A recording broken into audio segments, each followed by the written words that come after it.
Hi everyone, आज हम project Gemini movie को एक्सप्लेन करेंगे। मूवी की शुरुआत में हम देखते हैं कि पूरी दुनिया एक वायरस के चपेट में आ गई होती है, जिसे खत्म करने का साइंटिस्ट रास्ता ढूंढ रहे होते हैं। और ये वायरस पेड़ों को नष्ट करके ऑक्सीजन को खत्म कर रहा होता है। अगर ऑक्सीजन का लेवल 10% से गिरा तो दुनिया में घुटन होने लगेगी, जिसके बाद ये अर्थ पूरी तरह तबाह हो जाएगी। पर इंसानों के पास अभी भी एक मौका है, जिसका नाम प्रोजेक्ट जेमिनाई है, जिसे डॉक्टर स्टीव ने बनाया है। पैलेंटोलॉजिस्ट के ग्रुप ने 8 साल पहले इसकी खोज की थी, जिन्हें 2 यूनिक चीजें मिली और उन्होंने ये अनुमान लगाया कि 4 बिलियन साल पहले की है। फिर स्टीव साइंटिस्टों को बताता है कि ये जो डिवाइस हमें मिले हैं वो हमसे भी पहले धरती पर थे। हमें नहीं पता कि ये किसने बनाया और यहाँ क्यों छोड़ा, पर हमें इससे एक मौका मिला है। हम उन चीजों को बनाने में कामयाब रहे जिनसे स्पेयर और इंजन बना है। इंटरस्टेलर फ्लाइट्स के लिए जो इंजन है, इससे हमें एक प्लेनेट मिला है जहाँ पर हम रह सकते हैं। बहुत सालों की रिसर्च के बाद हमने इंजन और स्पेयर को कंट्रोल करने का तरीका ढूंढ लिया। फिर स्टीव उस स्पेयर को स्टार्ट करता है, जिससे कि वो स्पेयर एनवायरनमेंट और जिंदगी देता है। और स्टीव अपने कुछ साइंटिस्टों की टीम के साथ उस ग्रह पर टेस्टिंग के लिए जा रहा होता है, जो उनका प्रोजेक्ट जेमिनाई होता है। जहाँ स्टीव शिप की ओर जा रहा होता है तो वो अपनी वाइफ के बारे में सोच रहा होता है, और उसकी वाइफ भी कार लेकर उनकी ओर आ रही होती है। लेकिन वो वहाँ पर पहुँचती है तब तक रॉकेट लॉन्च हो चुका होता है, और स्टीव उस रॉकेट की मदद से पृथ्वी के एनवायरनमेंट से बाहर निकल जाते हैं। फिर हम शिप में 2 लोगों को देखते हैं, जिनमें से एक का नाम पीटर होता है, जो कि उस इंजन को स्टार्ट करते हैं। जिसके बाद वे दोनों वहाँ से जाते हैं तो हम स्पेयर में कुछ हलचल देखते हैं, और फिर वे सभी साइंटिस्ट आगे बैठ जाते हैं, जहाँ से वे शिप को स्टार्ट कर देते हैं। और फिर उनकी शिप एक वार्म होल में जाने लगती है, तो वे सभी बेहोश हो जाते हैं। और फिर वे वार्म होल के दूसरी ओर निकलते हैं, जहाँ उनकी आंखें खुल जाती है, तो वे अपने सामने एक ग्रह को देखते हैं। और वे सोलर सिस्टम को देखते हैं, तो वे उनके सोलर सिस्टम से मैच नहीं हो रहा होता है, जिसका मतलब कि वे किसी और ही जगह पर आ गए होते हैं। तो स्टीव पीटर से कहता है, तुमने क्या कोऑर्डिनेट्स डाले थे? जिस पर पीटर बताता है कि उन्होंने प्रोटोकॉल के हिसाब से सारे काम किए थे, और इंजन को चेक करने की परमिशन मांगता है। लेकिन स्टीव उसे मना कर देता है और उससे कहता है, तुम्हारी जॉब अब चली गई है, तुम कमरे में रहो जब तक मैं ना बुलाऊं। इसके बाद हम स्टीव को देखते हैं, जो कि अपनी वाइफ की फोटो देख रहा होता है, और उसके पास्ट में देखते हैं जहाँ स्टीव ने पहली बार स्पेयर को स्टार्ट किया था, तो उसे वहाँ कोई दिखाई दिया था। और अब प्रेजेंट में देखते हैं जहाँ स्टीव जंप लगाने की कहता है, ताकि वे पता कर सके कि वे असल में कहाँ पर है। तो उसका साथी बताता है कि वे 4th डायमेंशन के आगे के कोऑर्डिनेट्स पर नहीं जा सकते, और वे 3rd डायमेंशन में मूव कर सकते हैं। और बताते हैं यहाँ पर कोई लैंडमार्क नहीं है, हमें नहीं पता कि हम कहाँ पर हैं, ना ही वापस जाने के लिए कोई रास्ता है। तभी उनकी शिप में एयरलॉक ओपन का अलर्ट आता है, और उनकी शिप की ओर कोई अनआइडेंटिफाइड चीज आ रही होती है, जिसे वे देखते हैं तो वो पीटर होता है। फिर वे सभी इंजन के पास होते हैं, जहाँ पर पीटर मरने से पहले सबसे छुपकर इंजन को चेक करने के लिए आया था। और लियोना नाम की लड़की कहती है, मुझे यकीन नहीं हो रहा कि उसने सुसाइड कर लिया, मैं उसे जानती थी, हम दोनों ने 8 साल साथ काम किया था। तो स्टीव कहता है, तुम उसे नहीं बचा सकती थी, अब उसका काम हमें करना पड़ेगा। फिर वे कंट्रोल रूम में होते हैं, जहाँ डेविड अपनी बेटी की फोटो देख रहा होता है, जो कि मर चुकी होती है। और स्टीव इनसे कहता है, उसके मरने के बाद मैं भी जीना नहीं चाहता था, तो मैंने सोचा क्यों ना मैं कुछ अच्छा करके जाऊं, लेकिन मैं यहाँ भी किसी काम का नहीं रहा। तो स्टीव उससे कहता है, सब कुछ ठीक हो जाएगा, अर्थ का भविष्य हमारे मिशन पर निर्भर करता है। और फिर स्टीव डेविड से उस ग्रह की जानकारी लेता है, जिसमें एटमॉस्फेयर, टेम्परेचर सब कुछ ठीक होता है, पर इसमें ऑक्सीजन नहीं होती और ना ही बायो सिग्नेचर होते हैं। तो वो उस ग्रह को देखकर कहता है, ये बिल्कुल सही है, अगर मुझे टेस और इस ग्रह में से चुनने को मिले तो मैं इसे चुनता। फिर उनसे कहता है, हम यहाँ किसी मकसद से आए हैं। और रायन से कहता है, हम इस ग्रह पर अपना मिशन कंप्लीट करेंगे, जिसके लिए रायन मना करते हुए कहता है, ये खतरनाक हो सकता है। लेकिन स्टीव उसकी बात नहीं सुनता और लैंडर को ग्रह पर उतारने को कहता है। तो वे शिप को लेकर उस ग्रह के पास चले आते हैं, और फिर रिचर्ड उन्हें उतरने की जगह बताकर छोटी शिप से भेज देता है, जिसमें कि स्टीव ये सब होते हैं, जिनकी शिप आगे जाकर तूफान के अंदर चली जाती है। तो वे बताते हैं कि उनके गिरने की स्पीड ज्यादा है, इसलिए वे क्रैश लैंडिंग करेंगे। तो रिचर्ड उनके थ्रस्टर्स को डबल करने की कहता है, ताकि उनकी लैंडिंग स्पीड कम हो जाए। लेकिन वे बताते हैं कि अगर उन्होंने ऐसा किया तो उनके पास वापस आने के लिए फ्यूल नहीं होगा।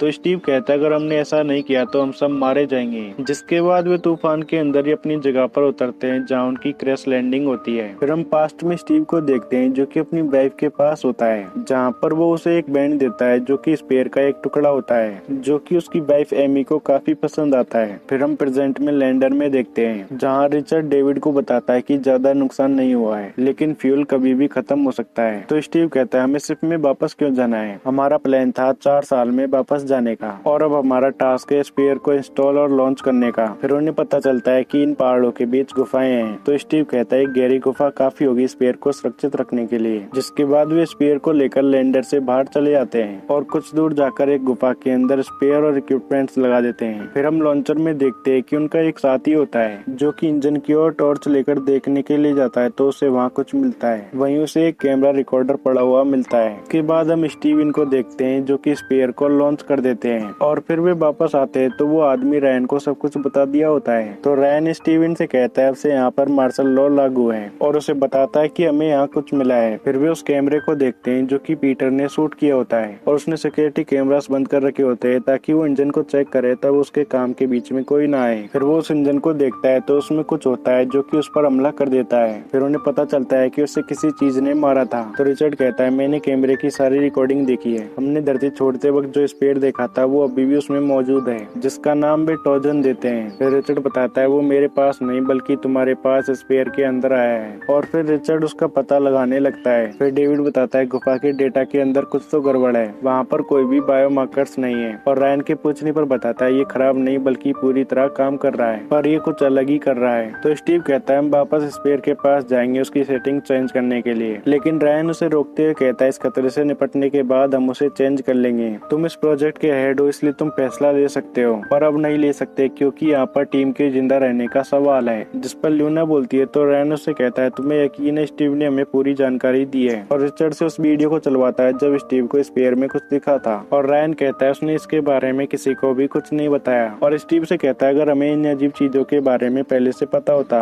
तो हम स्पेयर को अलग तरीके से ट्रीट करते, लेकिन स्टीव से कुछ बोले बिना वहाँ से चला आता है। फिर हम पास्ट में स्टीव को देखते हैं जिसके पास डेविड होता है जो स्टीव से कहता है डॉक्टर ने बताया कि मैं बिल्कुल ठीक हूँ और अब मैं फिर से तुम सबके साथ काम कर सकता हूँ, लेकिन स्टीव उससे मना करता है क्योंकि अभी अभी उसने अपनी बेटी को खोया होता है। तो डेविड उससे कहता है मैं भी स्पेयर के बारे में उतना जानता हूँ जितना तुम जानते हो, मेरा यकीन करो मैं तुम्हारी बहुत मदद करूंगा। तो स्टीव उसे काम पर रख लेता है। अब हम प्रेजेंट में देखते हैं जहाँ स्टीव डेविड के पास आता है और उससे कहता है हम स्पेयर को ऐसे ही नहीं छोड़ सकते, हम चुपके से वहाँ जा सकते हैं, टोजन अभी भी उससे 30 किलोमीटर दूर है, तुम्हारी बेटी भी उसी वायरस से धीरे धीरे मर रही थी। तो डेविड इसके लिए मान जाता है और फिर वे दोनों गुफा के अंदर चले जाते हैं जहाँ स्टीव स्पेयर को देखकर कहता है ये स्पेयर एलियन बना रहा है और उसे पता चलता है कि किसी ने इसकी सेटिंग्स के साथ छेड़खानी की है। तभी डेविड देखता है कि टोजन उनकी ओर आ रहा होता है तो वो उसे वापस चलने को कहता है, लेकिन स्टीव नहीं मानता तो वो स्पेयर पर हमला करता है। तो स्टीव उसे समझाने लगता है। तभी वे देखते हैं कि टोजन गुफा के अंदर आ जाता है तो वे दोनों वहाँ से एक जगह जाकर छुप जाते हैं जहाँ से उन्हें अपने आसपास टोजन की आवाज सुनाई देती है, लेकिन वे शांत रहते हैं और फिर वे दोनों गुफा से बाहर निकलकर लैंडर की ओर जाने लगते हैं जिनका कि टोजन को पता लग जाता है और वो उनके पीछे आ रहा होता है, लेकिन वे उसके आने से पहले लैंडर के अंदर चले आते हैं। तो डेविड उससे कहता है मर भी सकते थे,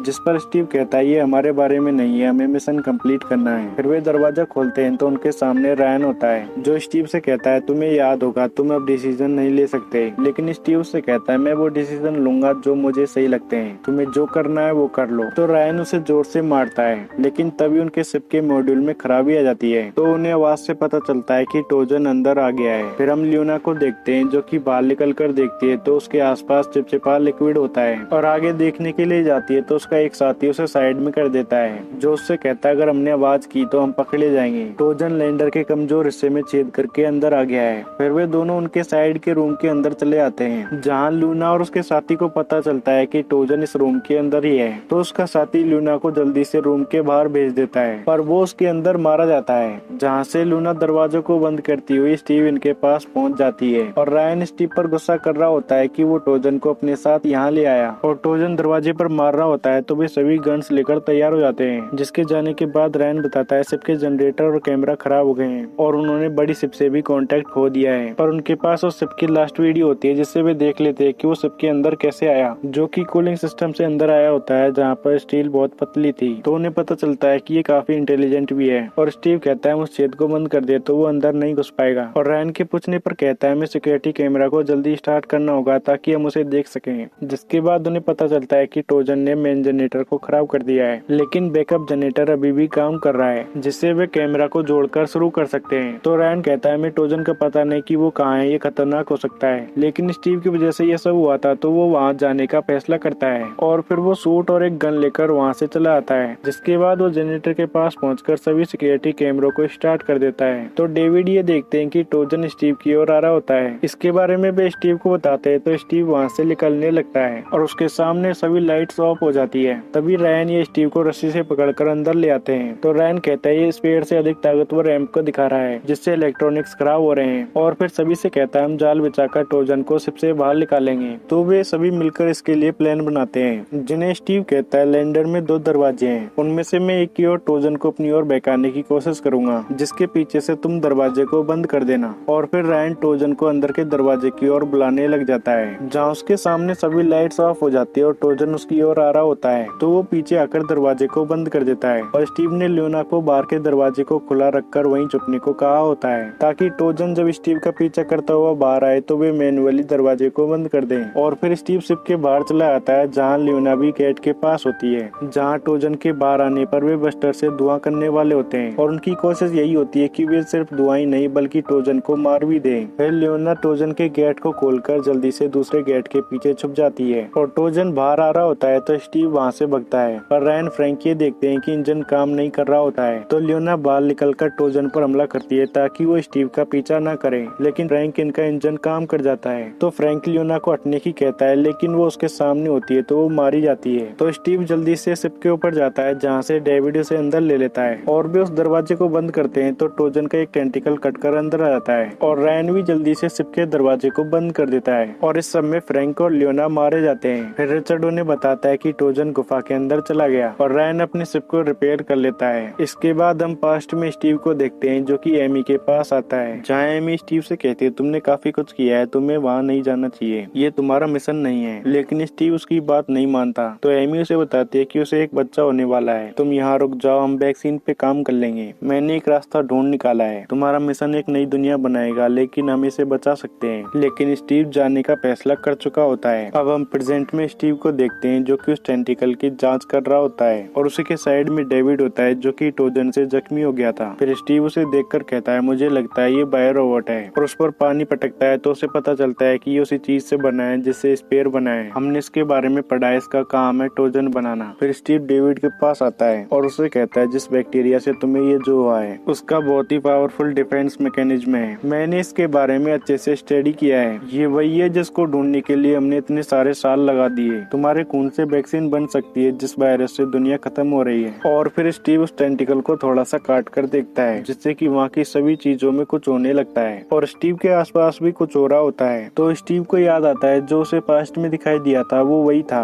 और अब फिर से सब कुछ नॉर्मल हो जाता है। और स्टीव कहता है ये एक ट्रांसपोंडर है, हम इसका कनेक्शन स्पेयर के साथ देख सकते हैं, ये इनका तरीका है ग्रह पर कब्जा करने का। जहाँ रायन आके उससे पूछता है तो स्टीव उसे बताता है ये एक बायो रोबोट है, हमें इसे खत्म करना होगा। लेकिन रायन उसकी बात नहीं मानता और दरवाजे को लॉक कर देता है। तो स्टीव उसे समझाने की कोशिश करता है कि हमें साथ मिलकर काम करना होगा सभी के लिए, लेकिन रायन उसे कहकर चला जाता है कि तुम्हारे लिए वे लोग कोई मायने नहीं रखते। और डेविड भी कहता है इंसानों की भलाई करने का मकसद तुम्हारा था ही नहीं। इसके बाद हम पास्ट में स्टीव को देखते हैं जो कि एमी के पास आता है और उससे कहता है मैंने तुम्हारा प्रपोजल पढ़ा है, मुझे लग रहा है कि तुम वैक्सीन बना लोगी लेकिन मुझे मिशन पर जाना होगा, लेकिन मैं वादा करता हूँ कि मैं वापस जरूर आऊंगा तुम्हारे लिए और बच्चे के लिए। तो एमी कहती है तुम्हें सिर्फ अपने प्रोजेक्ट की पड़ी है, तुम्हें बस महान बनना है। तो स्टीव कहता है हमारे फ्यूचर के लिए, लेकिन एमी उससे कहती है तुम आखिर किसे बचाना चाहते हो और उसका दिया हुआ बैंड फेंक कर वहाँ से चली जाती है। फिर हम प्रेजेंट में स्टीव को देखते हैं जो कि उस टुकड़े को देखता है जो कि उसके बैंड जैसा होता है जिसे कि उसने स्पेयर में से लिया था। तो स्टीव रिचर्ड से उसके पास वाले स्टार्स की इंफॉर्मेशन मांगता है लेकिन रिचर्ड को इनके बारे में कुछ नहीं मिलता। फिर स्टीव कहता है जब हमने जंप लगाया तो ऐसी जगह पर पहुंच गए जो पहुंचते बाहर थी, पर क्या हो अगर वो एक्सेस जरूरी ना हो और 4 बिलियन साल पहले ब्रह्मांड में तारे कैसे दिखते थे उसकी कैलकुलेशन लगाने को कहता है। तो उन्हें पता चलता है कि वे स्पेस में नहीं गए बल्कि वक्त में चले गए, ये उनका ही सोलर सिस्टम है और ये जो ग्रह है वो पृथ्वी है जिस पर अभी जीवन शुरू नहीं हुआ, मतलब वे वार्महोल से पास्ट में आ गए थे।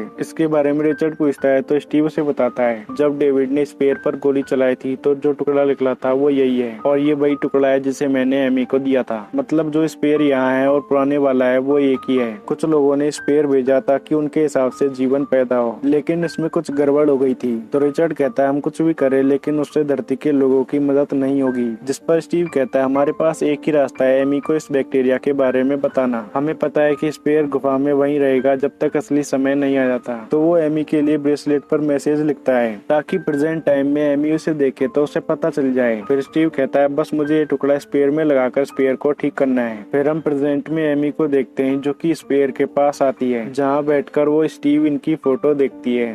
फिर हम प्रेजेंट में रायन को देखते हैं जो कि एक बॉक्स में बम लाया होता है। तो रिचर्ड स्टीव को बता देता है कि रायन स्पेयर को उड़ाने की कोशिश कर रहा है। तो स्टीव उसे रोक सके इसके लिए रिचर्ड उसका दरवाजा खोल देता है, जहाँ से स्टीव रायन के पास पहुँच जाता है। जहाँ जाकर स्टीव उससे कहता है ये स्पेयर ही हमारा आखिरी मौका है, लेकिन रायन उसकी बात नहीं मानता। तो स्टीव उससे कहता है ये तुम्हारा प्लान काम नहीं करेगा, तुम इस बम को गुफा में ले जाओगे लेकिन ट्रोजन ने तुम पर पहले ही हमला कर दिया। तो रायन कहता है तुम क्या कहना चाहते हो। तो स्टीव उससे कहता है हम ट्रोजन को फुसलाकर लैंडर में ले आते हैं और दरवाजों को बंद करके ट्रोजन को तबाह कर देते हैं। लेकिन तभी रायन को डेविड मार देता है जिसकी बैक्टीरिया से हालत खराब हो गई होती है। तो वो स्टीव से कहता है मैं ये अपनी बेटी के लिए कर रहा हूँ, ये सब बिना किसी कारण के नहीं हुआ है, ट्रोजन ने मुझे चुना है। जिसे स्टीव समझाने की कोशिश करता है कि इससे तुम्हारी बेटी को मदद नहीं मिलेगी, लेकिन डेविड उसकी बात नहीं मानता और कहता है अब किसी को दर्द नहीं मिलेगा क्योंकि कोई इंसान जन्म ही नहीं लेगा। तो स्टीव उसका ध्यान भटकाकर उस पर गोली चला देता है और कहता है लोग एक मौके के हकदार हैं, लेकिन डेविड वहाँ से आगे चला जाता है। तो स्टीव बम की फटने के लिए उसमें टाइम स्टार्ट कर देता है और बाहर जाकर फ्लेयर फायर कर देता है ताकि ट्रोजन उसके पास आ जाए। जिसके बाद वो अंदर आकर उसका इंतजार करने लगता है। तो ट्रोजन वहाँ आ जाता है तो वो जल्दी से भगकर वहाँ से और अंदर चला जाता है, जहाँ पर डेविड उस पर हमला कर रहा होता है। तो वो एक जगह छुप जाता है। तभी ट्रोजन उस दरवाजे को तोड़कर अंदर आ जाता है और वो स्टीव के पास आकर उसे मारने वाला होता है। तभी डेविड उस पर फायर कर देता है। ये मौका देखकर स्टीव वहाँ से एक जगह पर चला जाता है जिसके ऊपर ही ट्रोजन होता है। तो स्टीव उस पर फायर करता है और वहाँ धुआं करके चला जाता है, जहाँ से एक जगह डेविड पकड़ लेता है, लेकिन वहाँ ट्रोजन आकर डेविड को मार देता है। तो स्टीव वहाँ से धुआं करके सबसे बाहर चला जाता है और अब टाइम पूरा हो गया होता है। तो लैंडर में धमाका हो जाता है। तो रिचर्ड उन्हें कांटेक्ट करने की कोशिश करता है, जिसे कि स्टीव तूफान में से जवाब देता है, जो उसे बताता है कि ट्रोजन मर चुका है लेकिन उसके साथ कोई भी नहीं बच पाया। और रिचर्ड उसे पिक करने की कहता है। तो स्टीव बताता है कि यहाँ तूफान चल रहा है, मुझे एमी से कांटेक्ट करना होगा, तूफान हट जाए तो तुम यहाँ आ जाना। जिसके बाद स्टीव तूफान में स्पेयर के पास पहुँच जाता है, जहाँ वो स्पेयर के उस टुकड़े को लगा देता है और उस स्पेयर को भी ठीक कर देता है। फिर हम एमी को देखते हैं जिसकी उस ब्रेसलेट पर नजर पड़ती है, जिस पर वो लिखा हुआ देखकर जल्दी से स्पेयर के पास जाती है, जहाँ से वो किस तरह खोलना है ये देखकर वो स्पेयर को स्टार्ट कर देती है। तो उसके आसपास सब कुछ चेंज हो जाता है और उसके सामने स्टीव दिखाई देता है और स्टीव को भी वो दिखाई देती है, लेकिन वे एक दूसरे को छू नहीं पाते क्योंकि वे अलग अलग समय में होते हैं। जहाँ स्टीव उसे बता देता है कि उसे वैक्सीन कैसे बनानी है और उससे बात करते हुए वो अपना ऑक्सीजन मास्क हटा देता है, जिसके बाद वो वहाँ से धीरे धीरे गायब हो जाता है। इसी के साथ ये मूवी यहीं पर खत्म हो जाती है। आई होप आप सभी को ये एक्सप्लेनेशन अच्छा लगा होगा। आपको ये वीडियो कैसी लगी कमेंट करके जरूर बताएं। मिलते हैं अगली वीडियो में, तब तक के लिए बाय।